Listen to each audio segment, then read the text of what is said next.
video production, video direction, when you study some of the greats in this game, we know who they are. In the last 10 to 15 years, it's been a crazy journey for Nigerian visuals. I mean, some can go as far back as, Shei Shodimu, Love Me Jeje.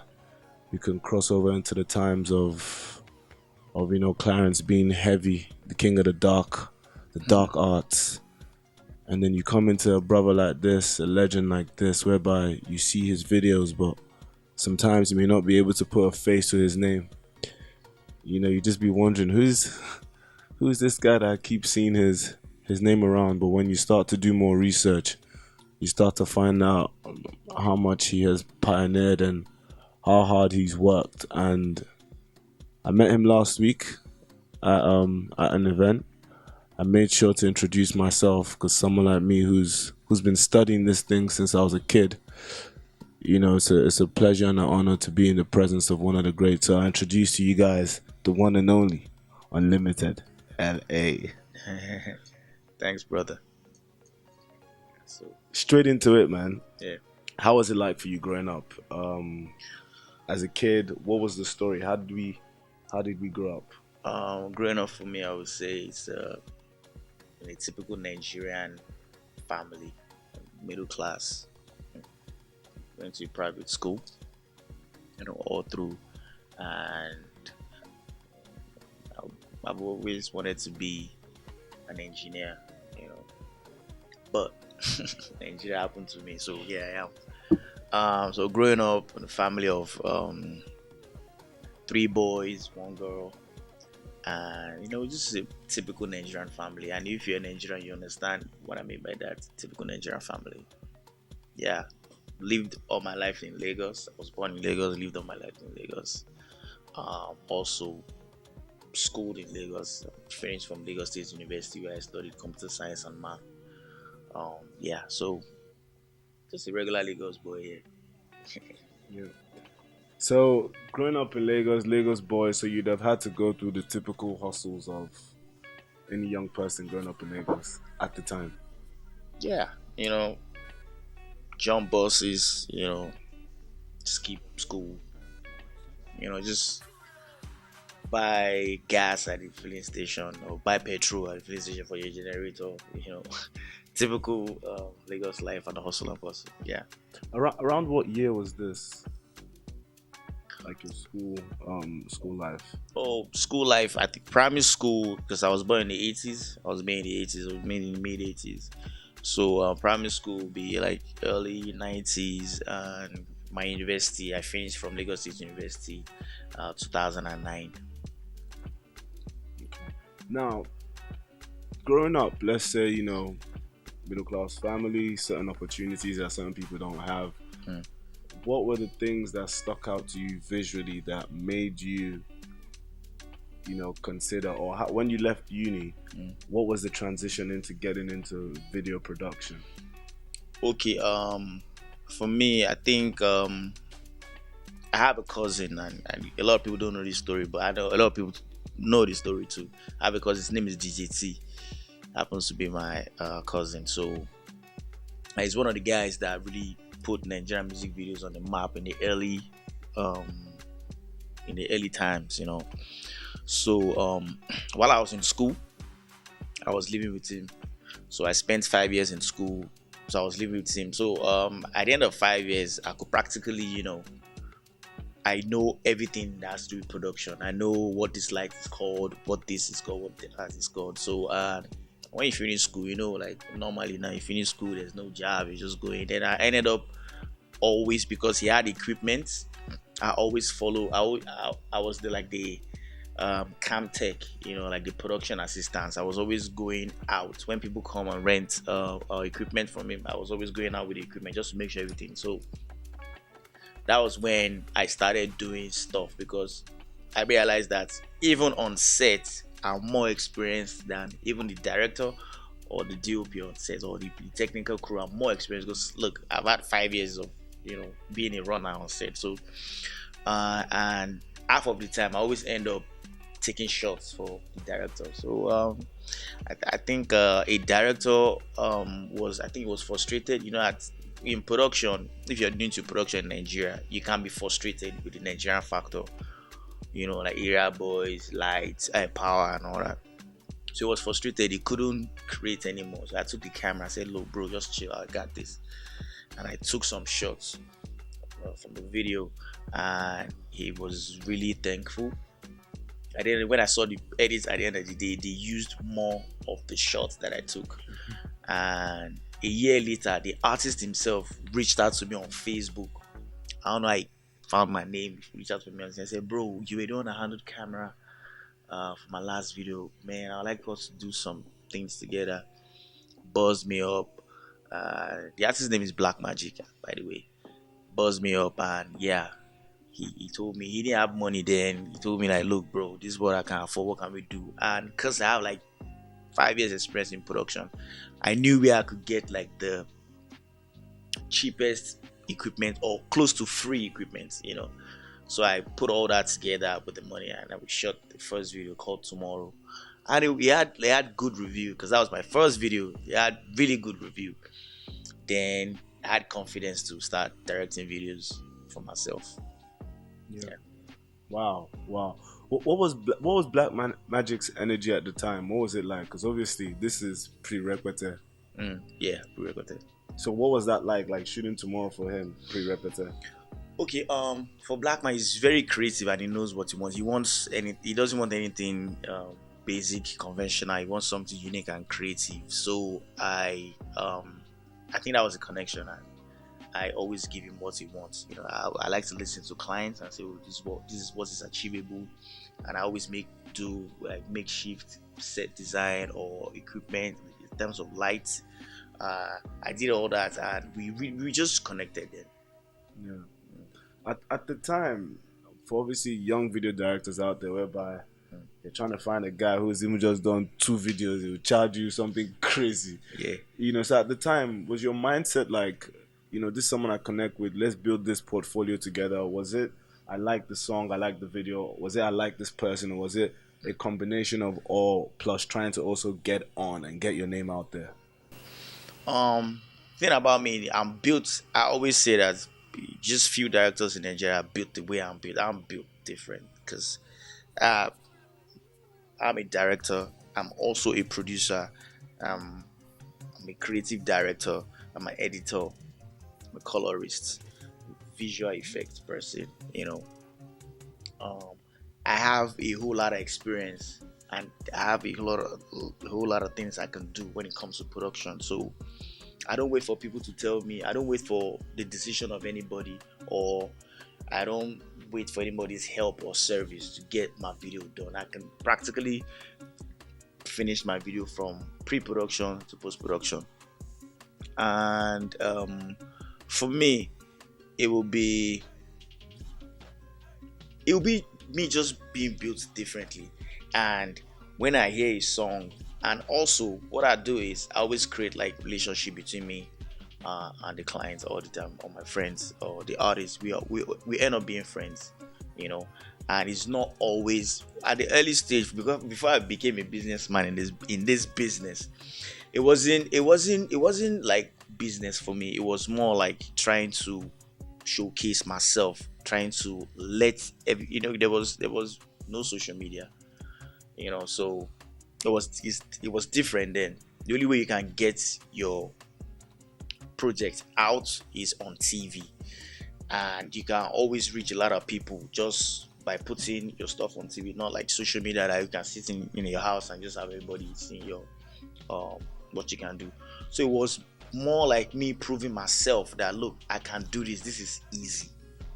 So that was the early stage. That was that for me. It was all about the passion for me. Yeah. The early stage. Yeah. At the time, would you say you were a unicorn, or would you say it was rare for people like yourself to be able to handle all stages of production? In today's world, DIY is celebrated, but at that time, you know, also like you said, I understand, like if sometimes you want to shoot a video today, For us video guys, we know that with these two lights and with a creative idea, and when you adjust the ISO and whatever, we can create shades and Yeah. moods Mm-hmm. that, I mean, we'll build the client, but based off their budget, we can still create a theme that they want. Now, a lot of times I've been on video shoots, and because it's a big budget video shoot, there's like 30, 40, 50 people that are unneeded. Yeah, Extract this working. one, focus, pull Yeah. out, this one. I was like, bro, to be honest, you Yeah. can cut this out of the budget. Yeah, for a lot of people don't know that because they were not built. They're not built like the way I was built or the way Clarence Peters is built. Yeah, so we're built different. So I know that why should I have a 50-man crew when I can just have five people that know what they're doing, and me alone say I'm like 10 crew In one. in one. So they don't know better because we started early when Afrobeat was just coming up everywhere, just opening. But now you see a bunch of guys as colorists, this one's an editor, just an editor. Then for me to get an editor to edit, I was forced to learn how to edit because I have to before I could get an editor, I have to go somewhere far a bit to some guy that is proud and he probably won't have my time, and I don't even have enough money to pay him. I had to sit in my house, go on YouTube, learn how to edit by myself. So I'm just built differently. So but now I think I appreciate the fact that the industry is getting bigger, and you can have like people can just be on a specific department in production, which is good too. But they don't make them like me anymore. Yeah. I'm going to be honest with that.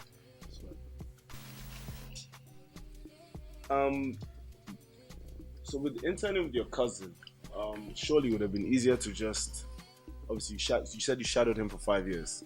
Yeah, I was production assistant, more like a runner. 5 years. In those 5 years, how many videos is he doing per month or per year? And then are you getting paid? And if you're not, what are you doing outside of that to survive? Because 5 years is half a decade. True. Someone goes from 20 to 25 or 25 to 30. It's not a small time. I think I was in school, so okay, I had like my parents putting me through school. I was in school, not that I finished school. I was in school, so living with my cousin is more like living with your elder brother. He's like he's 13 years older than I am, so it's a huge distance. So it's more like another daddy to you. So luckily I get paid. So when I go back to school, you see me all shiny, I have these butters, like just have like spare change with you, apart from the one your parents are giving you. And at then, music videos had longevity in terms of an artist can just do 2 videos in a year and that's it. You see a video playing on TV for a long time, playing like 3 months, 4 months for a long time. But now, I think he's dropping a video next 2 weeks. The video is out. It's burned out. You need to put an hour out. So I was doing like I think 1 video in a week because he does TV commercials too. So like 1 video in a week. Either I will shoot a video in a week or shoot a commercial in a week. So that was the routine. Yeah. And I always get paid, and I get paid more when it comes to commercial. And man, I was a big boy in school. In short. Yeah. Fair. Okay, so now you always had a vision that you were gonna do your own thing. It just fell on your lap. No, it fell because in my head I was gonna be an engineer, or some computer guru type of guy, some tech guy. But I like I said, I studied computer science and maths, but was Lagos State University and Nigerian University was majorly mathematics. They were just so it wasn't a sustainable course for me to have because I thought because I didn't get into Unilag to study engineering based on my cutoff marks. I went to LASU on a second choice to study computer science. I thought maybe I would be some badass, though I am a badass to an extent when it comes to computing, to an extent, but I can't rub shoulders with my mates all over the world, so but based on my class now, in school, you can call yourself a badass man. But at the end of the day, I couldn't, because I hate waking up early in the morning, so I couldn't fit into the 9 to 5 spectrum. So I just looked at it and I said, oh wait, I can do this. This is a simple thing to handle the camera, no, to light up the place. This is simple. So I started doing that, and yeah, I'm like, I can actually do this for a living because I it's something you can. I don't have to think twice or read a book to know how to take a shot. So I started doing it. I started being a DOP for a couple of directors like Sheson, um, um, Frizo and Bizu, Benga Salu, Aki Alabi. That the guys I was handling cameras for them then. Um, so sooner or later I was pushed. I said, man, I have to just let me. I need to direct a video because I was always shooting commercials, shooting also music video for them, but as a DP, you know. Then in 2010, that's when I decided to say, oh, let me step into the big boy shoes. Yes, my dad was very support. He still is very supportive because one thing I never did was after I finished school, call home to send you money. I never did that because I was already making money off being a DP for some director. So I never called home and said, "Oh, daddy, I'm stranded." No, I never did. So my parents were looking at me like, "Oh well, yeah, I don't smoke, I don't drink, I don't go clubbing, I don't do all that." So they know that this boy had some good head, and yeah, because for the fact, as a growing up in a Nigerian home, I want to start calling home and say, "Ah, daddy, please send me." They say, "What's going on?" Say, "What are you doing?" "Yeah, come, let me look for a job for you," that kind of thing. But I never did. So that made so anytime I used to use my dad's car when I have like production. I use my dad's car. I'll tell him, "Look, dad, I have a production." I use my dad's car. I take it back to him with the tank filled up. So he knows that okay. I think this boy is doing some. Yeah. So proud. How many of you are there? Where siblings? So five in total. Mm. Wow.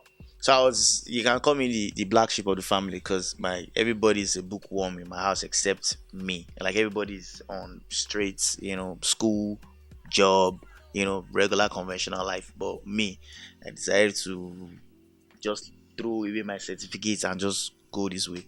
Your number what are you like? Number three, mm, third child. Now, being limited Mm. why that? Okay, now this is a very funny story. Um, before I started directing videos on my own, I told you I used to be DP, even edit for people and color for people too. So I shot the video for a director. I actually heard the song. I draft out the idea for the video. I sent it to the director. Oh, he likes it. I shot it as DP. I edited the video, and when I was done editing the video, I was now color grading the video. I had a Sony Vaio laptop then. It was very fast at the time. It was like as at 2009. I had was it 12 gig or 8 gig RAM laptop Sony Vaio. That's if you think about it, that's a very good laptop. Yeah, very very solid. So I was working in a small studio. Also, I was working in a studio that they don't always allow me shoot because the studio they do like coverage of events, weddings, and all that. They don't always they tried to make me cover a few events and weddings like 4 times, and they start complaining that my shots were too creative.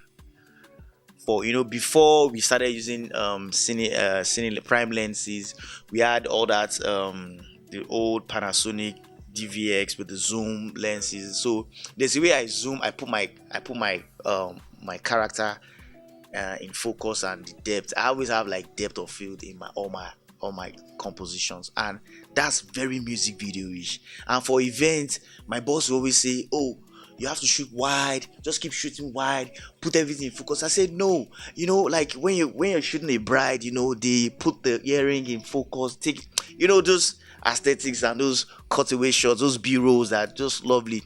But it's always complaining that look, people's mind are not they're not as creative as you, so they don't allow me shoot, they don't allow me go out to shoot anymore. Say my shots are always too creative. Like their clients just want to see basic things. So I was always in the studio. So that gave me time to start editing music videos for these guys. So I like I said, that particular project, I drafted out the idea, I shot it, I edited it. So I was now color grading it in the studio. It was past my, it was like, I closed at that studio like 6 o'clock, but it was like past 7. I was just there. I wanted to get the color right. Then a friend of mine, or a colleague of mine at that time, his name is Peter. He went out, I think went to get food, and because he saw me working on the video, he came back in, and I told him about the video. That, Peter, come on, let me do this one, let me do this one, let me do this one. So when he came back inside, he saw me. They said, you never go. Then they used to call me L.A.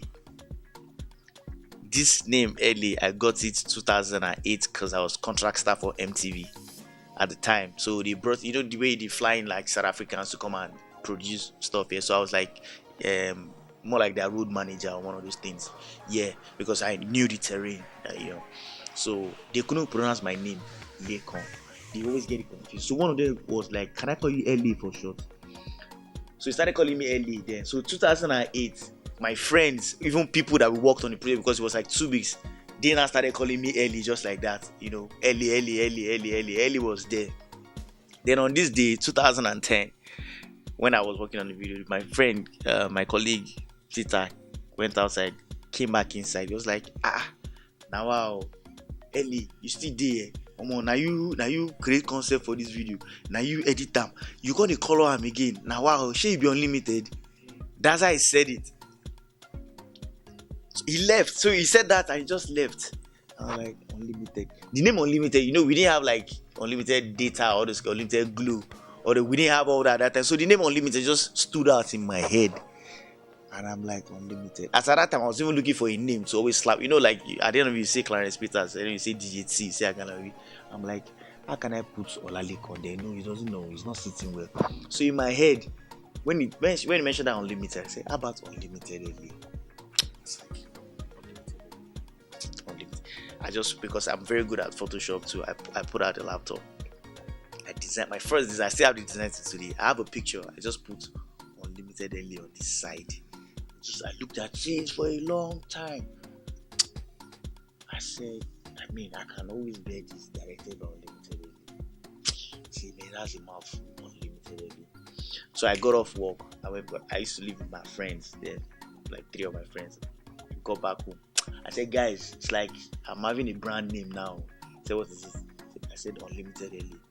See, Unlimited LA. It's kind of long name be that. It's too long. That's a mouthful. And I said, because it's a mouthful, I'll have it like that. So afterwards, and I did black magic and I put Unlimited LA.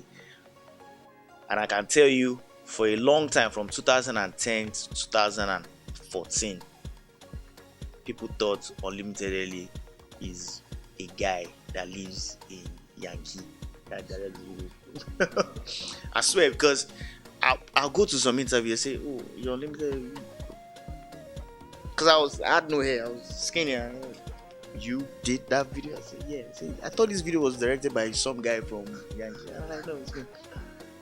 So that was how the name Unlimited LA. And 10 years later, I see from 2019, like 2019, that my colleague Peter, he works for Clarence Peters actually, and I called him and said that, do you know that he actually gave me this name? He couldn't remember. He didn't remember. I said, what? I said, yes, you gave me this name, but I know you just said it and you left. Yeah.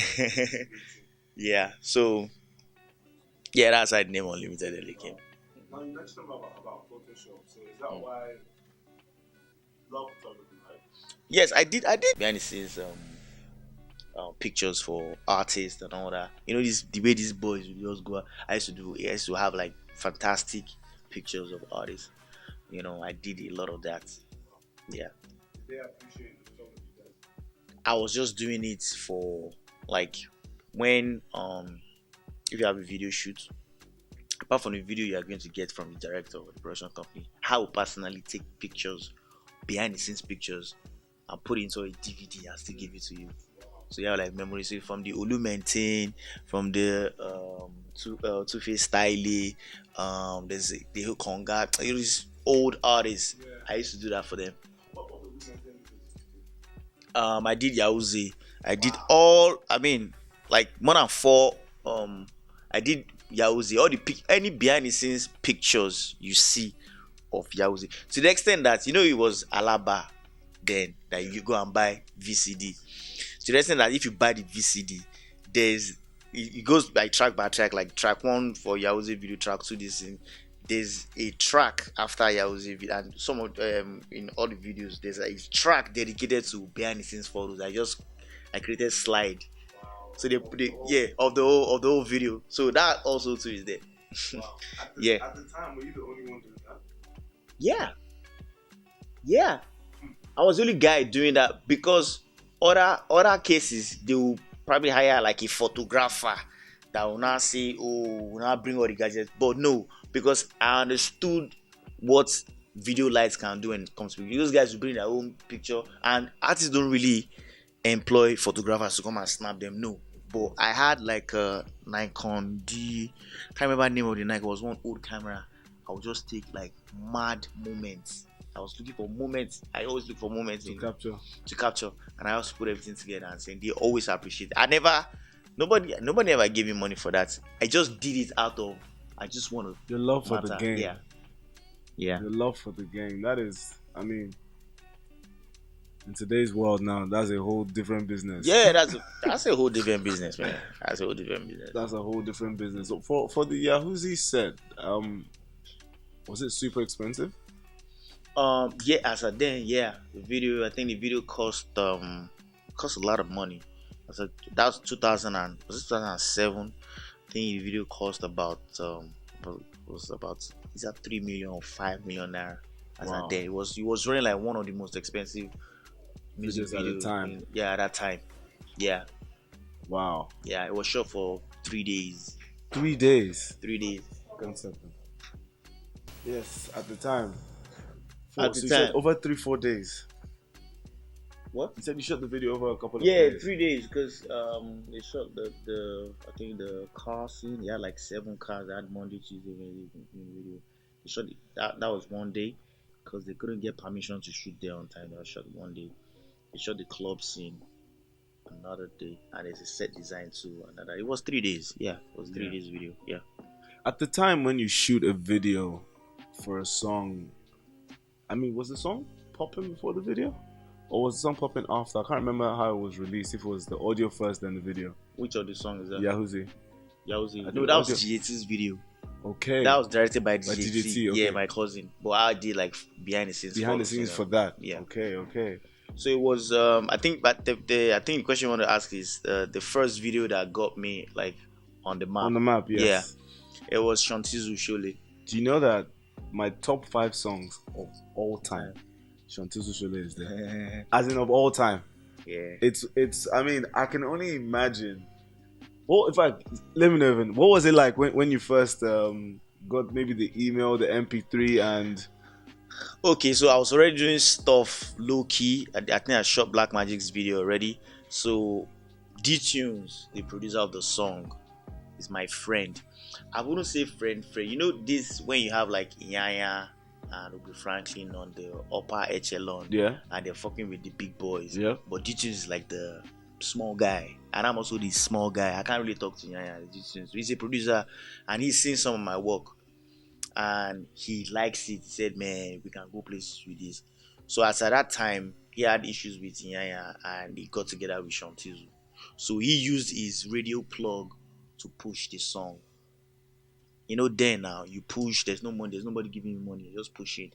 They wanted to shoot a video for the song. He couldn't afford Clarence, GT, Sheson, all these guys like that. He couldn't afford it.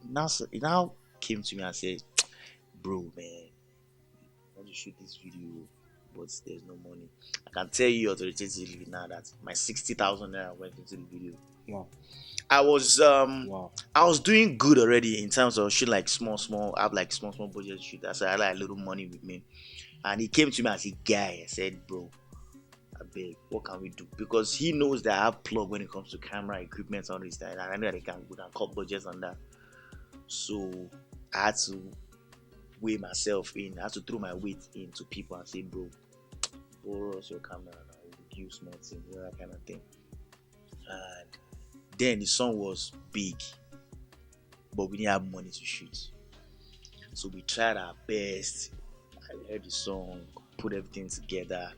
And I remember the 60K was because the girls that they invited to the video, they didn't pay them. After the video, D-Tunes, everybody ran away. So these girls are like, there's no transport. They do blah blah blah blah. Oh yeah, come, where are you? Take 5,000. We had like, I think we had like 15 girls. I can't remember, but it was 60K of my money. Because your name's on the line. Yeah, and you're the last one there. You know, and yeah, we shot the video. And one day, I used one of the best cameras at that time. What was this? Was it a Black Magic? No. It was a red. It was a red Scarlet. Okay. The red Scarlet just came. So I knew a guy that had a red Scarlet. So we had to beg him. Normally, I think the camera goes for how much? It was just ridiculously expensive then. Because it was like hot cake. I think it was like for 300K or something. Then we paid. I know I paid like half the money for that camera because I knew who had the camera then. His name is Surah that time. I said, bro, it was like them GT's age mate. I said, bro, I borrowed GT's lenses, GT's film lenses for the shoot because the guy just gave me camera alone. I borrowed GT. I can't remember. I think I didn't pay GT anymore. It was my cousin. I said, bro, of course. I took his cine lens, and those lenses are super expensive at that time. That's what I shot the video with, and we shot the video. And D-Tunes used his connect with media and pushed the song and pushed the video. The video was like #1 for a very long time. So here's what I did then. People didn't know anything about downloading stock images. So if you watch the beginning of the video, started with the Boston skyline. Yeah. I downloaded that. I paid for it because I had PayPal account, so I downloaded like 1080p quality. Yeah. So I put it in the beginning of the video. So people were like, where was this video shot? But what gave us away was there's a party scene where you had like the rooftop. People, the rooftop. Where like people that as in this OAP. This was shot in Lagos. But you know the funny thing, I actually love that scene. Yeah. For some reason, I just love that scene. Because I had to do like the whole production design. I put like a Chinese lamp up there. It was a good shoot. Though the shoot was very challenging in terms of D-Tune said, "Oh, can we invite people?" I said, "Yeah, we need some people for the party scene." And the time he gave them the wrong time. Wow. He gave them 7 a.m. instead of 7 p.m. So as at the song, surely was very big. Yeah. As at 8 a.m. in the morning, 9 a.m. in the morning, we had the whole location filled up to the brim with people. To the extent that they had to call police on us, man. There's a scene, if you watch the Shole video properly, there's a scene where Shantiz was singing to the girl's ears in the part of the house with the painting. I think is it Mona Lisa's painting or Marilyn Monroe's painting on the side. That scene, 5 feet away from me, I had police officers arresting girls, arresting guys, but I was still shooting because I needed the shot. I said before they get to me, I'll be done, and that's how I took the shot. We shot a lot of scenes in Shole's video that I had to cancel a scene because it couldn't fit into the edit. Wow. There's an entire scene that I shot Shanti's where I took it out. Do you have the scene with you? Not saying. I think I still have the rushes. Yeah, somewhere in my backup drive. We would love to add some of these clips to. I swear. To our interview. I swear. I still have behind the scenes, and all my videos are behind the scenes video. Please. In fact, all my videos from the very first day that I've been shooting till yesterday, because I shot yesterday too. Yesterday I have all my behind the scenes. So sometimes I just check my Instagram. I can just go back and just pull out. Shanti's Shole's video had YC, had Emperor Jeezy as extras in the video. Wow, that didn't make it. Yeah. If you behind the scenes is still today, I still have it. They came as extra. Then when you see them, when you watch the video, you now notice that this YC standing all the way in the back. Looking back, but back then obviously he hadn't popped then. So no, I have like behind the scenes video of everybody, like from the video, all the videos I've shot. I have like funny behind the scenes, man. You see guys with their long neck and all that. I have all that. With me. Do you know what this sounds like to me? This sounds like you've seen the Kanye West documentary on Netflix. Yeah, I've seen. Yeah, This, in fact, this is your that's true. If I think any artist I've worked with, like Olamide Cash, Orishifemi, Shantizu, what Tubaba, Dibanj, um, who else? Timaya, P Square.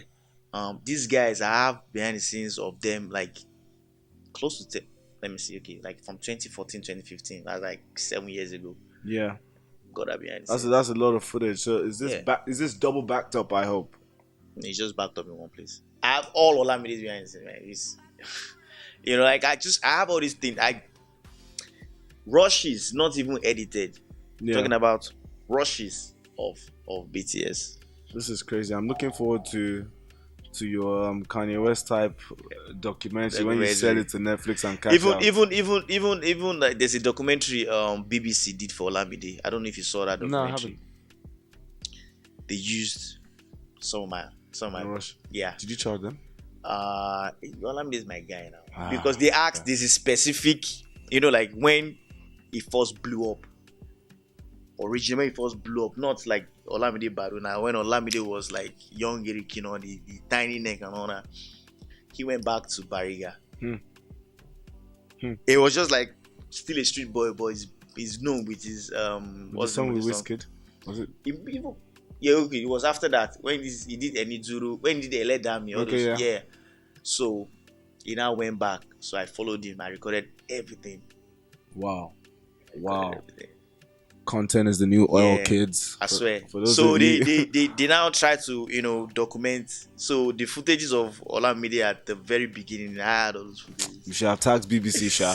BBC should release all that budget. So now when they dropped the documentary, then I was expecting them to give me credit. Of course. For it, but they didn't, and it's totally not their fault. And I called I think Ola's manager, and I said that at least I'm not, of course you guys are my people, we are family already. I'm not asking anybody to pay me any money. But I know because of my career and I know the kind of job that I do, I know where credit can take you. Facts. And they told me they're sorry, that I skipped their mind, because it was the guy that is in charge of their A&R that they told that go to L.A. L.A. has footages of Ola, and I gave it to him. But I thought maybe the guy would, of course, tell BBC. So, but he just told them that he's from YBNL archive. Yeah. And I said, no, man, you should. I'm not at least my name is recognized. I'm not like some Tunji somewhere that is working for you guys.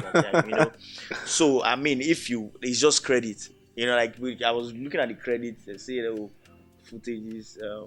They just put the footage, say YBNL archive, and I'm like, no, that's painful. Yeah, it's painful, but we are still family now. I can't. We're still family, but in this as guys in the visual side, we don't get any royalties from video clips. Yeah, so credit is something I mean, you need that. Yeah, you need that. Okay. But it's all good.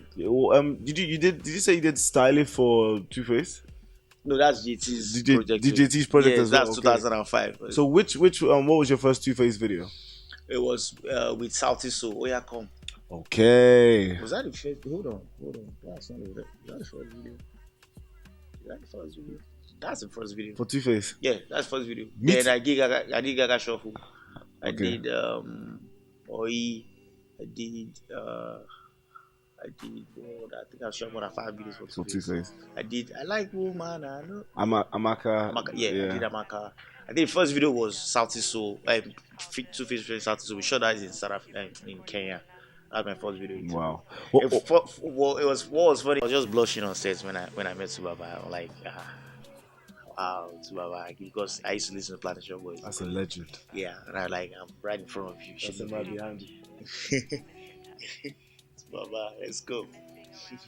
Even the one there with blackface and. Oh yeah, Planet Shop Boys, right? So it was. I told him straight. I said he's the first artist that will ever pull up my phone and recorded me with Tubaba. I've never done it for any because I grew up with GT and I see superstars every day. I don't get starstruck. But for Tubaba, I brought out my phone. I still have the recording till today. said, yeah, that was my first video. I think that was 2016 or something. Wow. Or 2015, I can't remember. At this point in time, when you're shooting for a legend, someone with presence, what's your mindset like? Is it? Did you say this was 2016? Yeah. So at this point in time, you've already won the award, the Headies Award, Yeah, I for won the Director award. of the Year. Yeah. 2015. Yeah. That was really So what is your mindset like? Are you like sky's the limit? Are you trying to reach out to? And I believe you had signed a couple directors to your company at the time. good. Yeah. Yeah. So what's the mindset? What like business wise, Okay. career wise, individual wise? What's the ego like? What's Before the Headies, before 2015, I was more like, I was very passionate about it. I just want to do this. I want to be number one. I want to be the best video director. I want to do this. So I had all that passion running. Then after I had the Headies was like the biggest award, I think, yeah, in the whole of Nigeria, even in Africa, like it's well respected, So after I had the Headies, and I had like I had a robbery in the US, Okay. 2015. Yeah, because I was robbed. I went for NEA award. I also have NEA award. I had like 2 of that. I went for New York. I went to New York for the award, and after I checked out from my hotel in the car, I was robbed. I was robbed off everything I went to the US with. So that was when I realized that at the end of the day, in this industry, you are very much on your own, because I was robbed. I had no money with me, and all the artists that were all in New York together, all of us to be sorry, everybody left, and it left me alone. Nobody did a thing, So and I started thinking that, wait, me killing myself and shooting all this great video for these artists, but at the end of the day, if anything happens to you, I mean, you move to the next person. So I started including business into it. So I started setting a standard that, look, if you can't pay this amount of money, I'm not interested. Don't talk to me. So when I started doing that, that's when the so-called Yahoo boys started investing in music, because that's a huge part of the music industry. We can argue it, but it's real. Yeah. I have a friend that's doing the entire documentary on that. Wow. Yeah, because we know how much the so-called Yahoo boys have done to the music industry, because they really broke some barriers and went to some level. Some of these guys are the reason why we charge so high in music video and go all out for music videos. Shout out to Hush Puppy and the gang. I swear to God. So yeah, and I started, applying like business model to it and say, look, I can't keep doing myself and killing myself. So I started, I increased the rates and I started making money. I didn't really care about growing any brain for anything, because I just realized that artists just want to shoot with you and just go. You don't want to be your brother. They don't want to be anything. Just business strictly. So I started investing back into equipment, props. Then shooting with a vintage car. Before you see anybody with vintage car, before they allow you, you would have called and begged and everything. You won't allow anything. So I mean, what was this? I started investing in vintage cars. I have like 6 or 7 vintage cars that I bought from the US, bring it in. Like most of the vintage guys see music videos now. Wow. Yeah. So invested in equipment. So at the end of the day, budgets for equipment always come back to me. Yeah. So it really made me have a strong production company. Strong ecosystem. Yeah. So where I have at the point, there are some clients that will come and they don't have a certain budget. They still want to work with you, and I'm like, no man, I can't. This is not worth my time. I mean, you can have a good song. Then I started putting directors together. I like 3 in-house directors. I say, oh look, this is the budget. You don't have to sweat yourself. You have everything technically in the studio that you can use. Run with it. So these guys started building their own career off videos. Like for example, I might say, oh, my video, I can't shoot video less than 10 million, and somebody's begging me 5 million. I'm like, oh, you go ahead. So I always just go like videos for my directors or in-house directors. You don't have to stress themselves. There's camera in the studio, that lights, everything you get paid for, be private location and all that. So yeah, I was doing that, and I made sure the runs. Like even if I'm not in a company is still running. And in that moment is because I'm pretty sure, working across fields, for me, I understand like on the music side as well, when you're setting up labels or whatever, as an artist, you want to sign other artists, and it's like, go on and prosper. In the video directing world, like when you're signing directors, is there, how does that work? What is the process of Okay, the money, the yeah, I understand that. I wouldn't say signing directors. I wouldn't put it that way. I'll say putting somebody on. I don't want you're a client. I don't want you to take your money out. Still bring it. It's still under my company, but let me strengthen this guy's career. And everybody they're doing well. They may not be major in music videos, but when it comes to content, documentary, and all that, they're doing excellently well.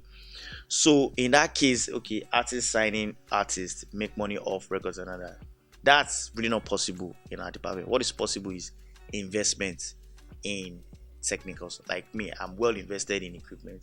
I'm well invested in props, and these are not cheap things too. So it takes time. Even if other directors are shooting, out of that production, I'm making money out of it because they're probably using maybe my props, maybe my cars, or my piece of my equipment is on that set. Yeah. So that's how. Yeah. I feel that is the signing when you talk about artists. Yeah. Because I know like if you have like 10 music videos in Nigeria now, at least 6 will have my property there. Wow. Will always have my property there. Wow. So I have a piece of. No wonder you're looking so fresh. I have a piece of. You should see the whip he pulled up in, guys. He came clean. So yeah, I think that's something I learned after 2015. Yeah. Because I'm like, man, I can't really keep doing this. I can't really because I used to do like 2 videos in a day. Yeah. So like 5 videos in a week. No sleep back to back. I'm like, I kill myself. Or no. I started investing heavily on equipment. There's something you said earlier about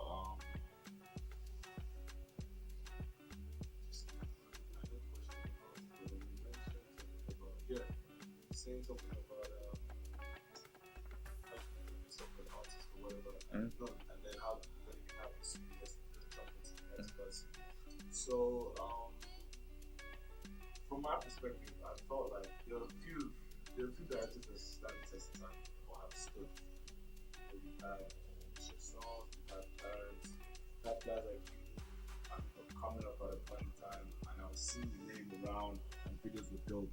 And it wasn't as if you were, to me, ever the hottest guy, but it was like every time I saw an Unlimited L.A video, I'm like, this guy actually gave them this one, or he's giving that one. Like, for example, like when you mentioned shooting the Two-Face and Peruzzi one, those are the kind of ones whereby you just come out of nowhere. We're not expecting you to do it. Yeah. You do it, and the song's a big song that does one. It's like, this guy, he packaged this thing where I like the concept behind it. Now, I've always felt like when everybody rushes to a director, it gives them a one-season, one-hit wonder. A one-season wonder. So, I'll be very transparent.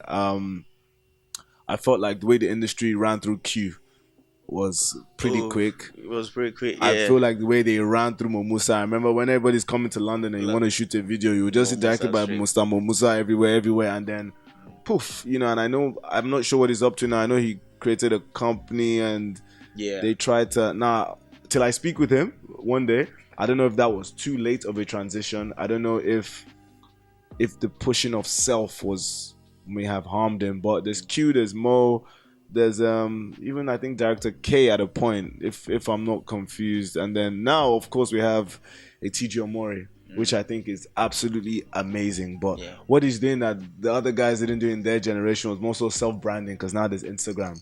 So Omori can be a model, it can be, he has this whole Tyler the Creator swag. But I just wanted you to touch on that, if it's something that you also see or have seen. Like I said, I'm built different. Yeah. Apart from being a director, I'm a cinematographer. I'm an editor. I'm a badass colorist. So I can't. I've flown to the United States. I worked with like a couple of projects as a DP. So I'm a filmmaker. I can decide now that I don't want to do no music videos anymore. And I'm still going to be fine. Yeah. Still going to be very fine. You feel me? Apart from the investment that I made into the business and things I can later on, so I can decide that, oh, I want to start editing now, because I can still do it. It's not even I can say, I do it.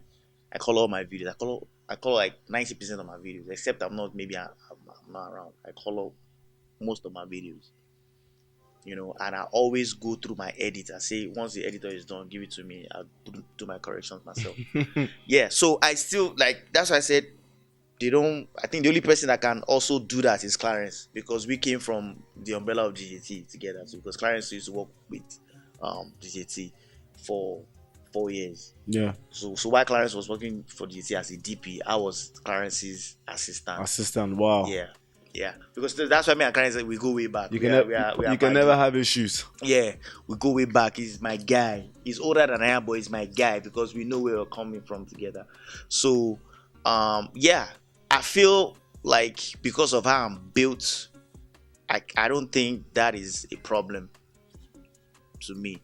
Yeah. And I know a lot of, I'm not trying to down talk some I know a lot of directors always run to artists and don't always, trying to beg them, let me shoot it. I've never done that. I'm proud like that because of how I'm built. So, yeah, like I just realized I have a social media following that can actually get me money in that space, which is happening. So, I don't see myself as just a music video director. I see myself that, if this is the talent these guys are using to get these endorsements, they're using to live this kind of life. I also have a talent I feel can go head to head to these guys when it comes to creativity. So I also stand it. So that's why my mind is, I want to be the guy doing all the work. I want to be an image and also the guy that knows how to do all the work. You know what I mean? Like that. What software do you use to edit? Yeah, Premiere Pro. Premiere Pro, yeah. Premiere Pro, Lumetri, all the Adobe collection. Adobe has saved lives. We owe our lives for years, man. For years. If your camera, so I'm gonna throw some some random questions out there. Let's say your camera broke in the middle of a shoot. The one camera you have, what do you do? This has actually happened before. Okay. But I wouldn't say the one camera. Okay, I was shooting with the Red.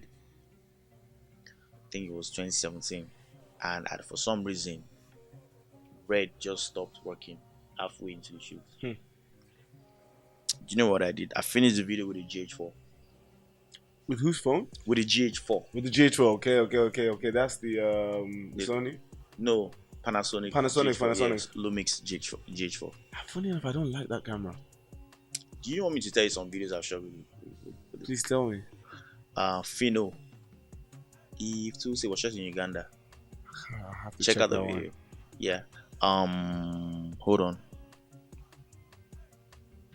GH4. I have a folder for GH4 videos. GH4. That Fino on skills. My love far away me. One trap music. Yeah, that's GH4. I think I know the one you're talking about. The Banj emergency. Hold on, that was a Sony A7S. Oh God. I was going to say because of the low lighting thank you. The low lighting is I was gonna say. Yeah. What? So but GH4 I've shot really some pretty amazing video. There's a video with Jabless. Is it Jabless or Reminisce? Yeah.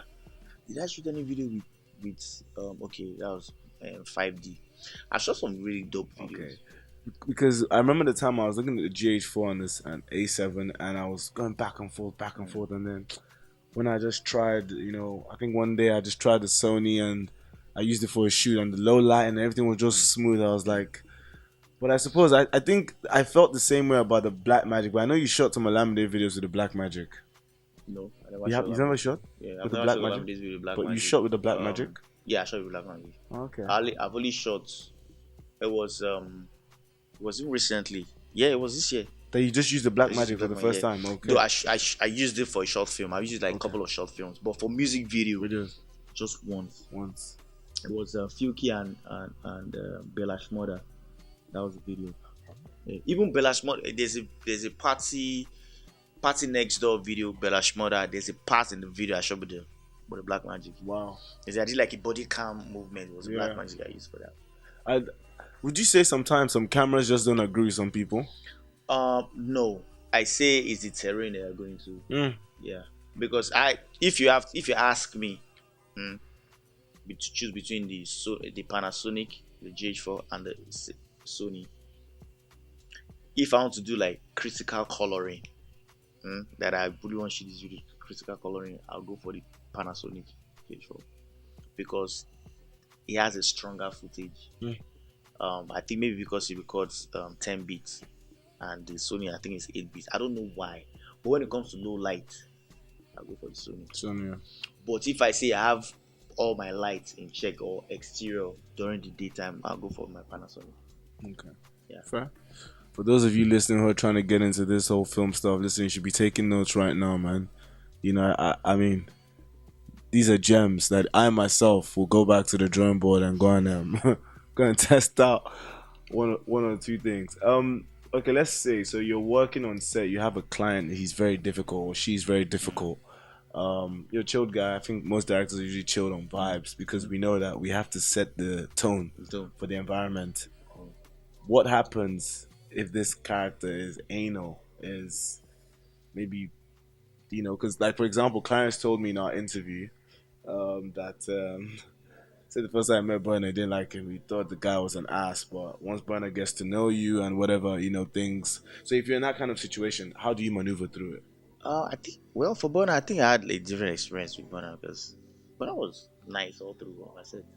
Fair? Yeah, I shot a video for Burna in like 2016 or something, yeah. Jealousy, yeah, that's been on some Jealousy. Very cute. He came late. I think that's standard. He was supposed to come 4 p.m. He came 8, but when he came, he was just this, bro, let's walk now, let's do. So he was, yeah. He was on it that day. Yeah, it was like he didn't. I met him even before that time, and I think he was even sick at the hospital. So I went to go and check him out. He said, fine. We even when we go to places, Elia fine now is for. I don't know why. And he said he thinks I've moved to the US. He's always telling me, bro, I just say you don't move here. You know, he's a really chilled guy. Yeah. I know people always say Burna Boy is arrogant. I say, when? What time? Like. Which Yeah. Okay, but for me, because like I said, I've been on set with GCT now. I know how to handle chaos and all this kind of things. So the best thing I'll do is I just listen to you. I say, bro, what you move? Yeah, moves. I'll just keep doing it. Yeah. I've never gotten angry. Yeah. If artists will come on set drunk. One time I was angry, but that was just I was shooting a video for, I don't want to mention his name, it's a street artist. Yeah, he brought all his dogs and all his stars from his area. They came on my set and they were now playing cards and everything, making noise, betting and all that, smoking weed and all that. They were just disrupting the entire shoot. I told the artist, I said, please tell your guys. They were like, the guys were saying, wait till they worry you. I said, I just looked at them. I said, I give them 2 minutes. If they don't go, I'll go outside, enter my car, go. I'll transfer your money back to you. And that's how I am. I told the artist there. We shot like half of the video. I said, no, I'll give your money back in 100%. Say 2 minutes. If your guys don't leave my set. But the guy, I think he's serious with his career. So he spoke with his people. And that's me because I just feel like, look, I'm working hard here. You paid for this. Don't be a no. I'll return. I'm not even going to say I'm not going to fight with you. No, I'll return your money. I was ready to return his money. Yeah. I'll return his money. Don't worry, we're not gonna do any bite-sized cuts on to make you look bad. Because my next question, I saw the Hip TV DJ thing whereby they asked you a question. You said you made a statement about when they asked her, she's like, "That's my guy." It never. Yeah. So what was that about? How did you feel? They asked me, like, said, who are the artists that are challenging to work with? Yeah. and I said, I think I mentioned Timaya, and I always give them reason. Challenge. I said Timaya always wants to watch playback of everything, and this thing takes time. You're supposed to shoot for 10 hours, and I'm shooting for 20 hours, and that's it. I don't think that's bad. Yeah. For me to say, oh, and I say DJ, I say why? Because DJ, when it comes to clothes, DJ don't want to show no skin. I'm like, please open small easy, and that's all I said.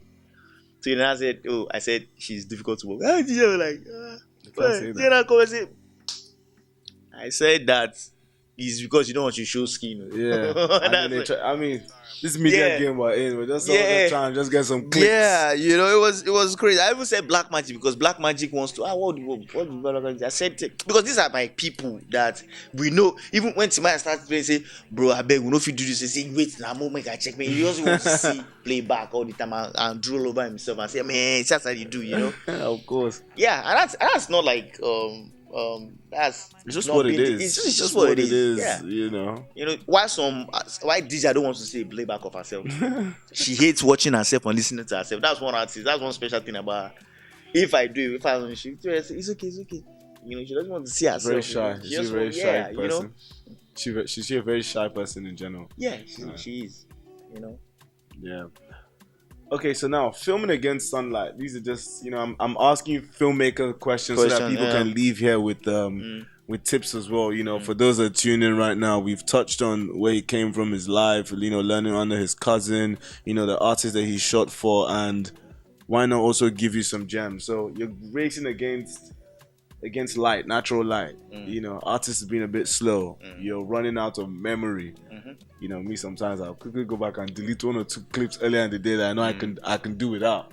What do you do in that situation? When you're running out of memory. Running out of memory, let's say you're filming the night before, or maybe you're supposed to end at a certain time, but the shots you need daylight for it. The night shots, you can get them the following day, but this day is the only day you can get maybe these 2 artists together. And you've only gotten 1 or 2 performance shots. They're supposed to go and change again. What do you do in this situation? When you say memory, like your card is already full. Memory is, you're down to your last break. And this is your last break. You're down to maybe you have 15 minutes inside. I don't think I've been in that situation before because I always make sure that it's stacked up. Yeah. But if someone is in that situation due to the amount of memory cards they could have gotten, man, I wouldn't plan like that. I don't know. I'm trying to think I wouldn't plan like that at all. Like not have like enough memory, have like So the way I start when I'm shooting with the red, I start with a small card. If it comes like 120 gig and 512, I start with 120 gig because it gets filled up on time. When I'm shooting with 512, that's when I copy this. I copy straight, but dump straight. So I don't think I've ever been in that situation. Yeah. Nah. Fair. What's your work team like? Have you ever had conflict with your crew? No, I've never, because my crew, we are one big family because my production manager, my producer, we all went to school together. Because when I started, after I shot Shuli, I was getting a lot of work. So I didn't trust anybody. I wasn't looking for somebody to do the work for me, like for instance, come and edit for me. No, I always do these things by myself. But I needed somebody to in the management department or in the welfare, in those departments. So I just called my own boy working somewhere. I'm like, bro, man, this is your salary. We'll make it in this week. It's come through. So I like 4 of my friends with me. We started together. Wow. And we're still together. And this is the MSAYC. MSAYC, yeah. Remind me, what does this stand for again? Okay, so I shot Shuli. I consider myself the most sought after young cinematographer. Yes. So I wanted to register my company. Unlimited L.A wasn't registering. They told me I cannot register Unlimited L.A Limited or some shit like that. So I was like, funny. Yeah, that's what they told me that you can't do. So they're now changing it for me. Say they were just trying to fuck it up for me. And as I then, even my profile name on my BlackBerry then was most sought after Johnson Matter. I say most MSAYC. That's cool. Then afterwards, 2019, and I'll look at myself and say, look, man, I'm 35. There are 25-year-old guys doing the most as DP right now. I say, and I really like the spirit. So I said I have to change to most sought after young creatives because I looked at myself and I checked people that are under my umbrella, and we are over 50 people, 50 young people. What am I even saying? I think I'm close to like 60 or 70. Wow. Yeah, because I've done it before. I can conveniently shoot 3 videos in a day with 3 different crew. Wow. Yep, I've done it before. 3 different videos in a day. Yes, 3 different production. I wouldn't say it was 1 music video, 1 commercial, then I think a documentary, and all my crew all present there. Wow. Have you worked on a debut film yet? As a DP a long time ago, 2009. It was nominated for best film at that time. It was called The Awakening. Awakening. Yeah, Awakening. Let me write that down. Yeah. So I can check it out. Awakening. My friend James Omoko is the director. Is my guy. We didn't have money. We shot the film, and he went head to head in the awards with Figurine. It was like one of the best. Figurine, yeah. Figurine that year. Yep. Figurine won the best film. Yep. But the Awakening was nominated too. Okay. Yeah. So apart from that, I've never had time to do film. I was always doing like short films with my also award-winning short films too, at the AMVC and all that. Short films. As a DP, As if you Google Ishaya Baku. Okay, let me write that. Yeah, he's a director. He lives in Abuja. He's my guy. So because I don't always have time to do like feature length, he's always saying, bro, we shot like a couple of short films, a lot of short films. Like, wow. Yeah, you should Google his name. You see all the films. Yes, you see all the awards. Yeah. How do you spell his name? Let me just. Ishaya, Ishaya. Bako is Bako. Okay. Do awards mean anything to you? Nah, man. I have so much plaques out there that I haven't even collected, man. I swear. Somebody just sent me a message and said, yeah, bro, we just won an award, the Beats Award, Tush Award, all this award. I said, hi, City People Award, what's going on? NMVC, one of those. I just like, so wait, come and collect your plaque. I'm not going. So I have some, and I have like most of my plaques are not with me. Most. Are you ever gonna grab them so you can, I don't even know where to even grab them from. Where to start? Yeah, because in between 2014, 2015, 2016 up to 2017, I was getting best music video director. All those years. 14 was the ones that I have. 14 was City People Award. Also on that 14, I think I have NMVA too, but I didn't collect the plaque. I didn't even go to that award. I was out of the country. Then 15, I had NEA, I had NMVA, I had Hedis.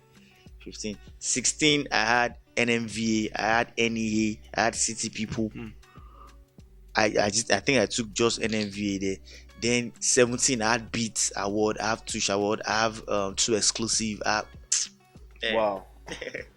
There's a lot of. If you Google it, you see all the awards, but the plaques, I think I only have like maybe 10 or 12. So maybe we can put it up in the office, one day, when you have a big studio, we want to line it all up. Yeah.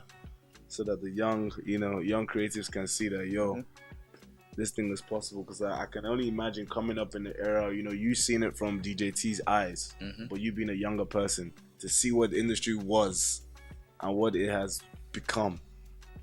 Yeah, it's amazing. I started. People say I started early. Well, yeah, I can see the way the industry is being now. Yeah, so I like it.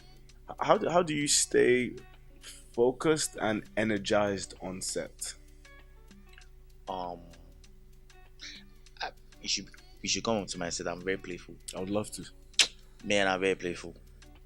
Man, I'm chasing my art director like this. Chasing it back and forth. We are practically running, chasing. I'm very playful like that. So I can't. My crew. If you're not part of my crew, you can't understand. 1 minute I'm playing, and the next minute I'm rolling. So you have to understand my switch. But we are always very playful. Like I'm so playful, like I've started affecting people around me. So we are all playful. Yeah. See people like on my set, there's always this ritual. People must sleep off and I must take pictures of them. I have pictures of everybody sleeping, so everybody always like when you sleep, you're always watching out for yourself, it's just fun being on my set. Like you have to be part of the family. If not, you might just get angry and say what's going on in this place. So that's why we just don't let anybody come to work for us. Once you understand that, this is a group of mad people, then you're in. When's your next set? Oh, my next set is Sunday. Listen, I would love to swing by and get my own B-rolls. Oh, yeah, nah. I'm seeing a video called for a guy called Semka. He did a song one time for with Two-Face Idibia. He's a great songwriter. Okay. So he's signed to Now Music, the management of Subaba. Okay. So that song, you get it right. I target you. One Subaba song. Target you. Yeah, it sounds familiar. Yeah, Target You. He featured the guy on it. The guy wrote the song, so he had the feature on it. So, but now it's his own song. It's a very seductive song, sexual, like little explicit. We're making like a little explicit video. Yeah. For the song because it's very okay. X-rated. God willing, Sunday we shall be there. Yes, sir. Who are some of, other than obviously DJT? Did you look to any international directors, maybe filmmakers, and how did they impact your way of viewing film and filmmaking or cutting and editing? I love Michael Bay. Okay, who's that? The guy that did Fast and Die Hard. Die Hard. Ooh, yeah, okay. Six Underground. Okay. Yeah. I'm gonna check him out. That's as an Michael individual. Bay. I love Michael Bay. I did Transformers too. Okay, fair. Makes sense. So because I love action-packed film that you there's so much visual effects going on, but you can't really tell that this is visual. Like Transformers movie for instance, you can see that this is CGI, but it looks good. It looks like it's normal. Like it's just that's why I like Michael Bay and the explosion because I love action films. Yeah. Then I also love Quentin Tarantino. Of course. Because of the way he breaks down his story. Of course. It's just too crazy. The drip is like... Those are my two favorites. Yeah. The two favorites. Then the others can come. Michael Scorsese, Spike Lee, so that guy did Machete, what's his name again? This Mexican director. So yeah, but when Quentin Tarantino and Michael Bay are my favorite. There's a guy I'd like you to check out. His name is Kid Art. Kid Art. He's a New York guy, Yankee guy. He's got like an afro, but he's one of these guys that just take one camera, and just the way he films and the way he grades. And I know that when I was coming up, he was one of the guys that I was looking at, whereby we just play with the camera. And by the time we grade it in Premiere Pro, like it's looking like a solid video. So very creative. DIY definitely he's way up there. He's way up there. What's your favorite film of all time? I mean, this is going to be very tough. I'm a Marvel fan. Really? So it will be. I mean, this film I'm about to tell you, I've seen it maybe like 723 times. Screaming. Yeah, it will be Endgame. Really? Wow, I would never have guessed. The Endgame. Fair. Why? Because of the combination of everything. The film. I mean, Avengers, I say, I've been following the story, but you see, the Endgame is one that I know that I don't think they can do anything that can. I don't know. I'm waiting. That can outdo it. Yeah. See, Endgame is for me because the way everything played out, and no, that's the movie I've seen 700 times. Yes. Then after that, you can now throw in Fast and Furious and Transformers. Fair. Do you like so because you like action, we would allow you on Fast and Furious, but as a movie, as a film, can't stand Fast and Furious. Yeah, and one of the reasons why I love Fast and Furious is because it's got like one of my favorite cars in. Fair. The car that you have now? Yeah. So I mean, Toretto and his American Muscle, anytime, any day. So I followed that movie too. I mean, of course, I'm just watching. I'm seeing course. the amazing things the cars are doing. Yeah. I'm not caring about You're just having a great time with the sounds, the all that effects. cliche family. The guy is always yelling. It's none of my business. I just want to see the performance of the car, and they're ripping this one apart, and what they're saying about this kind of talk and the movement and all that. Fair. Just yeah. Justified. What's an album that has shaped you?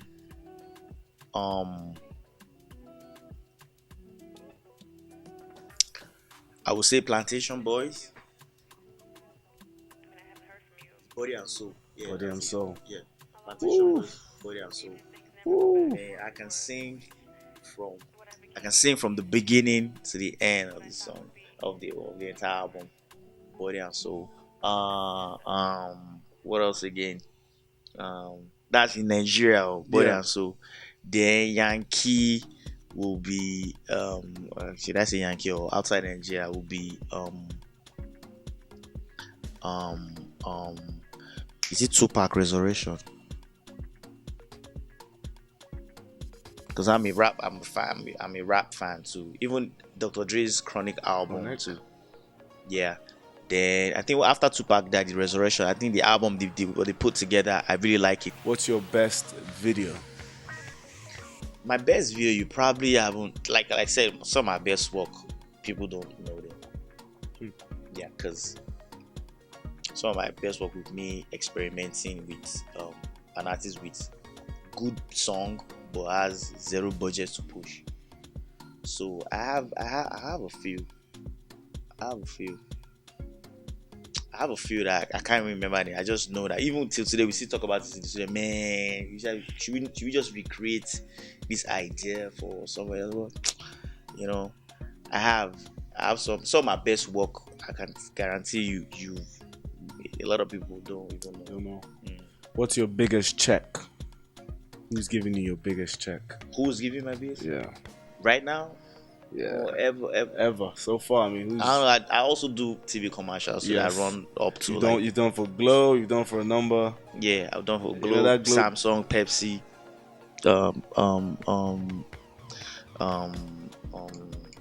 I mentioned Samsung, right? Yeah. Oraimo. I've done a few. So wait, so let's split it into two. In the commercial world, who's giving you your biggest check? Galaxy. Because it was I can't really say, because it was like a stretch of project that we did.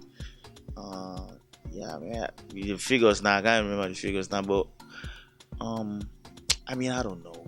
Okay. To be honest, artist who's giving you a check? Artist will be my biggest check. So now some artists I've done like a couple of videos for, some I've done a few for.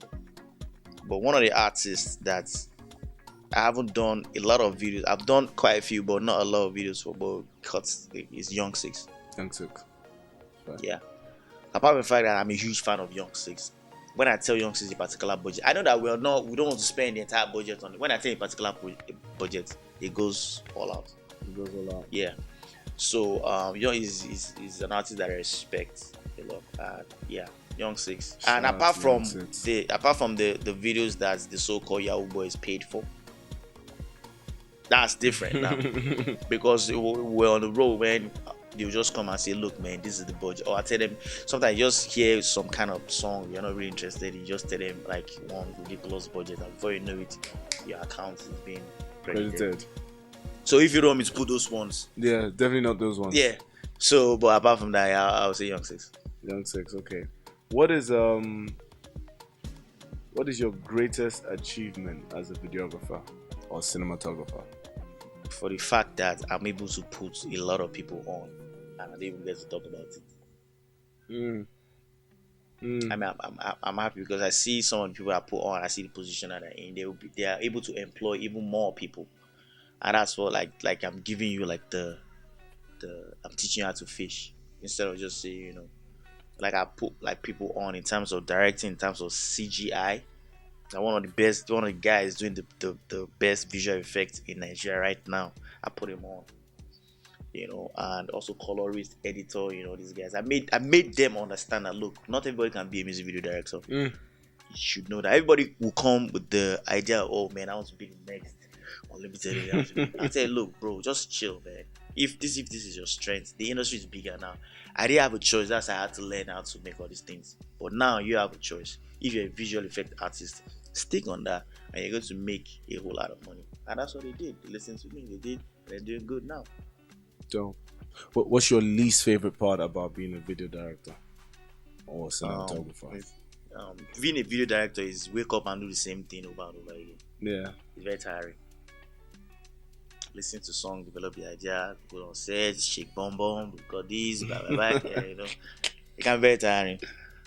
I could imagine. I mean, to wrap up, let's say, are you familiar with any young alternative directors? So the platform is called Alte Daily. We focus more on underground culture. Have you seen Tim's video, Damages? Video? Nah, it came out a lot in quarantine, I believe. It's of her in a house and whatever. One of our young Alte boys. Yeah. I think. Yes. Like she was dancing with a bunch of girls. Yeah. I can't remember his name. I think. Was it Ludwig Wave? Nah, his name is. They've got this whole collective called the Family. I mean, I love the thing. I love the new directors now. Yeah. But everybody needs now seem like, as much as everybody's crazy, but everybody's running the same lane. That's how I feel. Everybody's running on the same lane, because I sometimes sit back and I just watch. You know, when it used to be, when you see a video, you can tell from the beginning who the director is. Yes. Not because you are putting on your face that, oh, this is the director, because you can tell. We can tell the difference, but now you can't really tell the difference. You can't. If you pause during like couple of years ago, if you pause the music video in the middle, you know it's Hype Williams. You know that, oh, this is Clarence. And the thing about it is that we know how to I can make my picture look like Clarence's picture. Yeah. I can do it. Because I know what he does. That's Clarence. Oh, this is me. This is Ajay. Ajay film is somebody I really respect. I love Ajay. So I know this is Ajay. I did a video for Nice, and I did it just because I want to make it look like Ajay's video. And I told him, bro, I make this video be like your video, because I did like so low saturation video and low contrast. I did it like that, But now you post a video in the middle, you can't really tell who it is until you see, oh, this guy. Because everybody's talented, but everybody's running on the same lane. That's how I see it. No, I'm with you. I agree. Because I see the talent out of this guy and say, this guy, but why is everybody? And I guess that's the trend. Can't really blame them, because when I brought the trend of street video, everybody started doing a street video. When I did like Sanko, Olamide, everybody started running to the streets and do. Even I was one of the biggest directors doing house party videos. I did like with the Story for the Gods. Okay, yeah. Then house party video, you see like 30 girls, everybody jumping. You say, man, LA, get babes. It was like a trend. Then, but still, even with the trend, even Clarence does like a house party video. If you pause it, you know that this is Clarence's video. So we all had our originality going on. But now, as much as everybody's talented, it's like everybody's running. It's like everybody carry on my piano beat and just singing different lyrical content. But I just feel that, times have changed, and probably this is a trend. And I'm sure that when the trend moves, they too can also move with it. Yeah. There are a bunch of guys I'll probably send their stuff your way to check out. I think Ademola Falomo. Yes. King Ebuka. Yeah. Bidemi Popson. Yeah. Olu the Wave too, because at one point I always think Olu the Wave is Ademola Falomo. Yeah. For some reason. And I'll see that at the end of the day, I'll see them in Twitch at the end of the day. I say, how come this video looks like? Then I started knowing that the technical team, they use the same technical team. That was during me. I don't roll like that. So I know, I see the talent, but they are all coined in using a specific technical team. So it will most likely want to be the same. You're using the same colorist, you're using the same DP, you're using the same gaffer. Yeah. It will most likely look at the that same. point in time, it's a factory. Shout out to the Lock Gang. Ladies and gentlemen, we have been in the presence of greatness. I mean, I'm sure that there are many more conversations we can have. We're definitely going to be back, doing a follow up with these kind of conversations. They feel like masterclasses. These are things that in previous generation we would have loved to have. So I myself, I don't even take it for granted, to be in the presence of someone who's done so much and seen the industry transform from such an early part, but send in your questions, email, alterdaily@gmail.com, and catch us at the next in depth. If you have more questions, I'm pretty sure in the next couple of months we can sit down and chop it up again.